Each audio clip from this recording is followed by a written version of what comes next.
మొబైల్ని తీసుకునే ముందు అయితే చాలామంది ప్రాసెసర్ గురించి అయితే ఆలోచిస్తూ ఉంటారు. కానీ ఆ ప్రాసెసర్ని సెలెక్ట్ చేసుకోవడం ఎలా అనేది మాత్రం చాలామంది డౌటే ఉంటుంది. దాని గురించి సింపుల్గా ఈ 4 పాయింట్స్ గురించి తెలుసుకుంటే మీకు ప్రాసెసర్ని సెలెక్ట్ చేయడం అయితే అర్థమైపోతుంది. అందులో clock speed, processor size, GPU and core.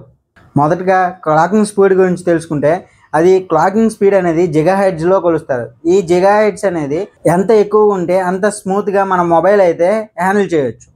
Next వచ్చేసి ప్రాసెసర్ సైజు. ప్రాసెసర్ సైజ్ అనేది ఎంత చిన్నగా బిల్డ్ అయి ఉంటే అంత స్పీడ్ అండ్ పవర్ ఎఫిషియన్సీ కూడా ఉంటుంది. దీన్ని నానోమీటర్లలో కొలుస్తారు.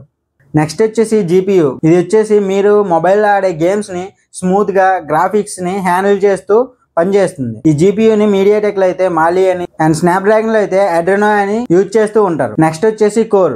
కోర్ అనేది ఇది single core, dual core, quad core, hexa core and octo కోర్లుగా ఉంటుంది. ఈ కోర్లు అనేవి ఎన్ని ఎక్కువ కోర్స్ ఉంటే అంత స్పీడ్గా మల్టీ టాస్కింగ్ కూడా మీకు జరుగుతుంది.